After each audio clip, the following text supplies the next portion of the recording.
Drugs అక్రమ రవాణా కేసులో ప్రధాన సూత్రధారిగా ఆరోపణలు ఎదుర్కొంటున్న సినీ నిర్మాత డిఎంకే మాజీ సభ్యుడు జాఫర్ సాదిక్ అరెస్ట్ అయ్యాడు. 4 నెలలుగా పరారీలో ఉన్న అతన్ని ఎట్టకేలకు అదుపులోకి తీసుకున్నట్లు నార్కోటిక్స్ కంట్రోల్ బ్యూరో తెలిపింది. ఇక భారత్, ఆస్ట్రేలియా, న్యూజిలాండ్ మధ్య డ్రగ్స్ అక్రమ రవాణా నెట్వర్క్ సాదిక్ మాస్టర్ మైండ్ గా అధికారులు పేర్కొన్నారు.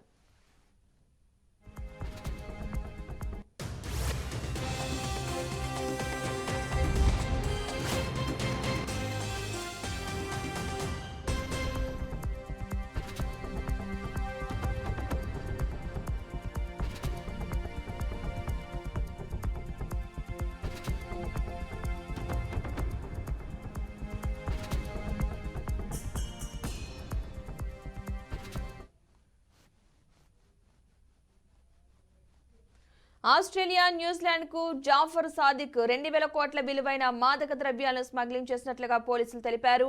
తమిళనాడులో భారీ ఎత్తున మత్తు పదార్థాలను అధికారులైతే స్వాధీనం చేసుకున్న సంగతి తెలిసిందే. మదురైలో కొందరు రైల్వే ప్రయాణికుల వద్ద, చెన్నైలోని ఓ డంప్ యార్డ్ లో 180 కోట్ల రూపాయల విలువైన డ్రగ్స్ ను గుర్తించారు. ఇక వీటిని శ్రీలంకకు స్మగ్లింగ్ చేసేందుకు యత్నిస్తూ ఉండగా అధికారులు చాకుచక్యంగా పట్టుకున్నారు. దీంతో తీగలాగితే డొంక కదిలింది. ఈ నెట్వర్క్ వెనుక జాఫర్ సాదిక్ ఉన్నట్లుగా తెలియడంతో గాలింపు చేపట్టారు.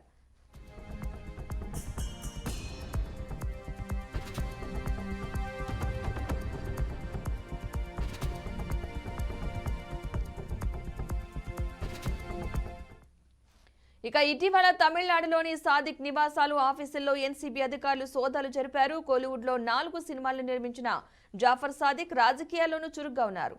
ఇక డిఎంకే ఎన్ఆర్ఐ విభాగానికి ఆఫీసు బేరర్ గా పనిచేశాడు. అయితే డ్రగ్స్ స్మగ్లింగ్ వ్యవహారంలో ఆరోపణలు రావడంతో డిఎంకే అతన్ని పార్టీ నుంచి బహిష్కరించింది.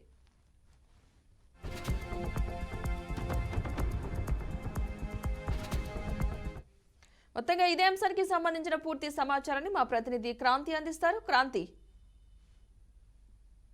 డ్రగ్స్ అక్రమ రవాణా కేసులో ప్రధాన సూత్రధారిగా ఆరోపణలు అయితే ఎదుర్కొన్న సమయం గతంలో 2019లో చూసుకున్నా కూడా చెన్నైలో ఒక డంప్ యార్డ్ 180 కోట్లకు రూపాయల డ్రగ్స్ ని ఏదైతే దాంట్లో కీలక పాత్ర పోషించిన ఈ మన సినీ నిర్మాత కావచ్చు, లేదంటే డిఎంకే మాజీ సభ్యుడు జాఫర్ సాదిక్ ఎందుకంటే ఆరోపణలు అప్పుడు ఎదుర్కొన్నాడు. దాంతో పాటు కొంత మదురాయిలో కూడా రైల్వే స్టేషన్ లో కూడా ఈ డ్రగ్స్ ఎందుకంటే దాంట్లో తీగ లాగిన తర్వాత దీని పెద్ద ఎందుకంటే ఈ సూత్రధారి ఎవరైతే సినీ నిర్మాత సాదిక్ విషయాన్ని అయితే పోలీసులు గుర్తించారు. దీని నార్కోటిక్ అధికారులు కూడా సాదిక్ ని అప్పట్లో పరారీలో ఉన్నాడు. అయితే ఇదే అంశంలో కాకుండా మరికొన్ని దాదాపుగా ఈ 3 సంవత్సరాల నుంచి అయితే మాత్రం దాదాపుగా భారత్ నుంచి మన శ్రీలంక, ఆస్ట్రేలియాకు మాత్రం 3500 కోట్ల డ్రగ్స్ సరఫరా చేసినట్లు కూడా గుర్తించారు. అయితే ఇదే ఈ డ్రగ్స్ లో ఎందుకంటే దీంట్లో పెట్టుబడులు పెట్టి ఈ డ్రగ్స్ ని సరఫరా చేస్తూ ఒక ఫుడ్ లైసెన్స్ పేరుతో మాత్రం ఈ డ్రగ్స్ ని సరఫరా చేసినట్టు కూడా నార్కోటిక్స్ అధికారులు తేల్చి చెప్పడం జరిగింది. ఎందుకంటే దీనికి సాదిక్ కూడా విచారణలో ఓకే చెప్పాడన్నట్టుగా మాత్రం తెలుస్తుంది. అయితే ఇదే పెట్టుబడులు తీసుకొచ్చి సినిమా కాలీవుడ్ లో ఎందుకంటే ఇప్పుడు డ్రగ్స్ ఎటు చూసినా కూడా అటు హాలీవుడ్ కావచ్చు, లేదు అంటే ఇటు బాలీవుడ్ అయినా, లేదు అని అంటే మనకు టాలీవుడ్ అయినా కూడా ఏదో డ్రగ్స్ కు మాత్రం సినీ పరిశ్రమకు మాత్రం ఎక్కడో సంబంధాలు ఉంటాయి. కానీ ఈసారి ఏకంగా చెన్నైలో కూడా ఈ కాలీవుడ్ కూడా సంబంధాలు మాత్రం ఈ సాదిక్ జాఫర్ తో మాత్రం ఏర్పడుతుంది.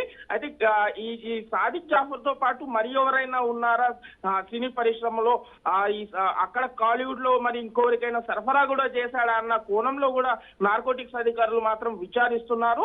అయితే భారీ ఎత్తున ఎందుకంటే ఇంత పెద్ద భారీ ఎత్తు దాదాపుగా 3500 కోట్లకు సంబంధించిన డ్రగ్స్ ని సరఫరా చేసినట్టయితే పోలీసులు గుర్తించి అతన్ని అయితే అదుపులో తీసుకున్నారు. అయితే ఇతను ఎవరెవరికి ఇచ్చాడు భారత్ లో అన్న కోణంలో కూడా విచారిస్తున్నట్టుగా తెలుస్తుంది. Padma, right, thank you Kranti.